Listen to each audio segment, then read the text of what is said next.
በግብርና ዘርፍ የጀመርነው ኢንተርቬንሽን እያስገኘ ያለው ውጤት በእጅጉ የሚያስደምም ነው።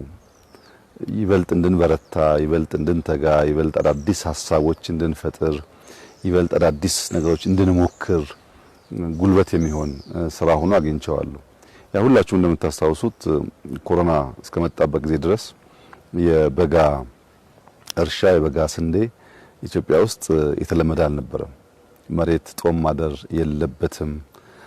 ከልመና ራሳችንን መገላገል አለብን። ሊታረስበት ሊመረትበት የሚችል መሬት አለን የሚል ጽኑ እምነት ነበረን። ስንጀምር ማሳመኑም መከራ ነው የነበረው። አሁን ያለበት ደረጃ ግን በየጊዜው በራሱ በውጤቱ ባስገኘው ውጤት ብዙሃንን እያሳመነ አስደማሚ ደረጃ ደርሷል። እንግዲህ ስንዴ የዛሬ 5-6 ዓመት ኢትዮጵያ ከውጭ የምታስገባ ብቻ ሳይሆን አነስተኛ ምርት ካላቸው ሀገራት ተርታ የምትመደብ ናት።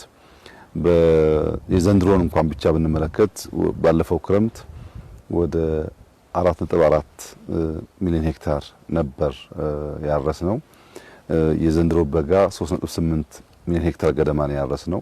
በድምሩ 8 ሚሊዮን ሄክታር በላይ መሬት አርሰናል። ያገኘነው ምርት ከ330 ሚሊዮን ኩንታል በላይ ነው። ይሄ በአፍሪካ በስንዴ ማምረት ኢትዮጵያን በአንደኛ ደረጃ ያስቀምጣታል፣ ከፍተኛ ምርት ስለሆነ። አምናና ዘንድሮን እንኳን ብናስተያይ ክሎስ ቱ 1 ሚሊዮን ሄክታር 950 ሺህ ገደማ ሄክታር ጭማሪ አለው። ባለፈው አመት ክረምትና በጋ 280 ሚሊዮን ሄክታር ገደማ ነበር ያመረት ነው። በዚህኛው አመት ደግሞ 331 ሚሊዮን ኩንታል የምናመርተው። ይህ የሚያሳየው የ50 ሚሊዮን ኩንታል ዲፍረንስ በአንድ አመት አመጣ ማለት ነው። ያ ዲፍረንስ እንዴት መጣላችሁ እንደሆነ ለምሳሌ አሁን ያለነው ሰሜን ሸዋ ውስጥ ነው። የከብቶች መዋያ መስክ የነበረው በበጋ በዚህ ጊዜ ትመጣ እንደዚህ ያለ አረንጓዴ ነገር የሚታይበት አልነበረም። እዚህ ጋር ትንሽዬ ወራጅ ወንዝ አለች። እሷን በየቦታው በመገደብ በማስቀረት የዘነበውን ዝናብ አስቀርተው ነው ይህን እርሻ የሞከሩት። አሁን ከዞኑ አመራር ጋር በነበረኝ ውይይት በሚቀጥለው አመት በጣም ብዙ እናሰፋለን ልምድ አግኝተናል። የማይቻ መስሎ ነበር፣ ተችሎ ስላየን አያሰጋም፣ የበለጠ ማድረግ ይችላል የሚል ሐሳብ ሰንዝሮልኛል እና ሰሜን ሸዋ ውስጥ ይህን ያክል ማሳ መገኘቱን ወደ ማህበረሰቡ ተደራሽነቱን በተግባር ብታይ የዛሬ 5-6 ዓመት ሰሜን ሸዋ ውስጥ ቢያንስ 4-5 ወረዳዎች በሴፍቲ ኔት ይተዳደሩ ነበር። 4-5 ወረዳዎች አብዛኛው ቀበሌ ሴፍቲ ኔት የነበረው። በዚህ አመት በሰሜን ሸዋ ውስጥ አንድም ቀበሌ በሴፍቲ ኔት የተያዘ የለም። 100% ራሳቸውን ነፃ አውጥተዋል። በማምረት ሰሜን ሸዋ 4-5 ወረዳዎች በሴፍቲ ኔት ተይዞ የነበረው 100% ነፃ አወጣ ማለት በየቦታው በየኢኮሎጂው በየከባቢው የመሬት ጠባይና የአየር ጠባይ ጊዜ ተጠብቀን የምናደርጋቸው ስራዎች ከሰራን በድፍን ኢትዮጵያ አምርቶ መብላት አሳሳቢ ጉዳይ አይሆንም ማለት ነው።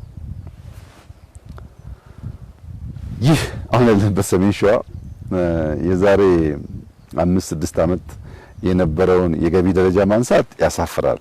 ዘንድሮ ግን በ8 እና በ9 ቢሊዮን ገደማ መካከል ላይ ገቢ ይሰበስባል ዞኑ ከ8 እስከ 9 ቢሊዮን ባለው ውስጥ። ዝቅተኛውን ብንወስድ 8 ቢሊዮን ሰበሰበ ብንል የዛሬ 5-6 ዓመት ኦሮሚያ እንደ ክልል የሚሰበስበው ገቢ 16-17 ቢሊዮን ብር ነበር። የኦሮሚያን የዛሬ 5-6 ዓመት ገቢ ግማሽ የሚሆን አንዱ ዞን ብቻ ሰበሰበ ማለት ነው። በገቢ እድገት አለ። በሴፍቲ የታሰሩ ሰዎች ነፃ ወጥተዋል። ወደ የሚቆጠር ካሽ ደግሞ ብትወስድ ከሰሜን ሸዋ በቀን 500,000 ሊትር ወተት ወደ ከተማ ሄደ። በአመት ከወተት ብቻ 16 ቢሊዮን ብር ያገኛሉ። ከወተት ብቻ። እንቁላል በዚህ አመት 3 ሚሊዮን ጫጩት ነው ያባዙት። ያንሳል ብያቸዋለሁ። እንቁላልና ወተት ላይ እንኳን በደንብ ይሰራ። ለምሳሌ ወተቱ 500,000 የሆነው በጥቂት አመታት ውስጥ በአርቲፊሻል ኢንሴሚኔሽን እያባዙ ስለሆነ 1 ሚሊዮን ሊትር ማምረት ቢችሉ አውቶማቲካሊ 30 ቢሊዮን ገቡ ማለት ነው በአመት። የትራንዛክሽን በብዙ መልኩ የአርሶ አደሩ ላይፍ ይነካል። ከእንቁላል፣ ከወተት፣ ከስጋ ምርት፣ ከእርሻ ከሚተርፈው ደግሞ መኖ ተያያዥ ነገር ነው። አንዱ እየደገፈ ስለሚሄድ በከፍተኛ ደረጃ በምግብ ራስን መቻል ብቻ ሳይሆን የተሻለ የዘመነ ኑሮ እንድንኖር ያስችለናል። ልጆች ከሞላ ጎደል ትምህርት ቤት ገብተዋል። ከኬጂ ጀምሮ ትምህርት ቤት ተስፋፍቷል፣ እየተማሩ ነው ያሉት። ታች ላይ የምንሰራው የትምህርት መስፋፋት በኋላ ለምናገኘው ውጤት ያግዛል። ልጆች የማይተረስ የነበረን ቦታ ሲታረስና ውጤታማ ሲሆን እያዩ ነው ያደጉት። ቴክኖሎጂ እየጨመሩ ማሽነሪ እያስፋፉ እየተጠቀሙ ያሳድጉታል እንጂ ወደ ኋላ አይመለስም። እንዳየው በዚህ ጊዜ እንግዲህ ግንቦት ሊገባ ነው አላው። በዚህ ጊዜ ውስጥ ሰሜን ሸዋ እንደዚህ ያለ ግሪን መስክ ማየት በጣም አስደሳች ነገር ነው። ሀገሩን፣ ወቅትን፣ ጊዜን አውቆ ለሚያይ ሰው የሚሰጠው ትርጉም ቀላል አይደለም። እንደዚህ አይነት ማሳ በዚህ ወራት ውስጥ መኖራቸው የበለጠ ብንገድብ፣ ውሃ ብንቆጥብ፣ ኢሪጌሽን ብናስፋፋ፣ ፓምፕ ብንጠቀም ድፍን ኢትዮጵያ ምን ሊሆን እንደሚችል ያመላክታልና የበጋ ስንዴ በአፍሪካ ውስጥ ከፍተኛ አምራች እንድንሆን ማስቻሉ ብቻ ሳይሆን በሴፍቲ ተይዘው የነበሩ ዜጎቻችንን ነፃ ያወጣ መሆኑ ብቻ ሳይሆን ኢንካም እያሳደገ ነው ያለው። በጣም ትናንሽ ወጣቶች በጥቂት ጊዜ ውስጥ ብድር ተበድረው አሁን አንደኛው 10 ሚሊዮን ገደማ ደርሻለሁ ነው የሚለው በወተት በስጋ በእነዚህ አይነት ስራዎች ማለት ነው። በትናንሽ ተደራጅተው የሚሰሩት ስራ ብድር በስፋት እየሰጡ ነው ያሉት ልጆች ደግሞ ሰርተው ገቢ እያገኙ ነው ያሉት። በጣም በርካታ አርሶ አደሮች ፒክአፕ ገዝተዋል። ወተታቸውን እንቁላላቸውን ከተማ የሚወስዱበት ይሄ እንግዲህ ወደ ኳሊቲ ላይፍ ሙሉ መኪና መኖር እርሻ ማለት ብቻ ሳይሆን ቤትን ማጽዳት፣ ከባቢን ማጽዳት፣ ጤናን መጠበቅ፣ የተስተካከለ አመጋገብ ስርዓት መከተል እየሆነ ሲሄድ በሌላው ዓለም እንደምናየው ጥሩ ገበያ ያለው በዛም ልክ የሚኖር አርሶ አደር እየፈጠርን እንሄዳለን ማለት ነውና የበጋ ስንዴ በእጅጉ አስደሳች ውጤት ያየንበት ለኢትዮጵያ የማይናቅ የኢኮኖሚክ እድገት ለማምጣት የሚያስችለው መስክ በትክክል ካለመመራቱ የተነሳ ውጤቱ ዝቅተኛ ሆኖ የቆየ ቢሆንም በየአመቱ እያየን ያለነው ውጤት አስደማሚ መሆኑን ያመለክታል። አንደኛው እንግዲህ ክላስተር ነው። የተበጣጠሰ መሬት የሚባል የለም። የተበጣጠሰ አእምሮ ነው ያለው። መሬቱ ወጥ ነው። እኔና አንተ ከተደመርን መሬታችንን ከደመር የተበጣጠሰ የሚለው ቋንቋ በራሱ የሐሳብ እጥረት ነው። መሬቱ እንደምታየው ወጥ ነው። ሰዎች ናቸው በኢማጂነሪ ቦርደር እያበጁ ሸነሸኑት እንጂ ወጥ ነው። ክላስተር ስናደርግ እንደዚህ ያለ ወጥ መስክ ሆነ ማለት ነው። ትራክተር ሲጨመርበት፣ ግድብ ሲጨመርበት፣ ፓምፕ ሲጨመርበት በአንድ ጊዜ የኮመርሻል ፋርሚንግ አይነት ቅርጽ ይይዛል። እንግዲህ 330 ሚሊዮን ኩንታል ስንዴ በአመት ማምረት ማለት በቀላል የሚታይ አይደለም። በድፍን አፍሪካ በዚህ ደረጃ የሚያመርት ሀገር የለም። ይሄን ደግሞ ሳንዘናጋ አሁንም የቀሩ ቦታዎች ቴክኖሎጂ መጠቀም ብናሳድግ ባጭር ጊዜ ውስጥ 500 ሚሊዮን ኩንታል መግባት እንችላለን፣ ብዙ ሳንቆይ ማለት ነው። ያን ለማድረግ አሁን አርሶ አደሩ በግብርና ሴክተር ውስጥ ያሉ የግብርና ኤክስቴንሽን ሙያተኞች የዝናብ ወራትን ሲዘንብ ከዝናብ መሸሽ ሳይሆን ያንን ዝናብ እንዴት አድርገን እንደምናቆይ የሚያስቡ አመራሮች፣ አፈር ለመንካት ጭቃ ለመንካት ማሳ ውስጥ ገብቶ ለማየት ለማገዝ የሚተጉ አመራሮች የተፈጠሩ ሲሄዱ ምርታማነት ያድጋል። እንግዲህ ኢትዮጵያችን ተስፋ አላት።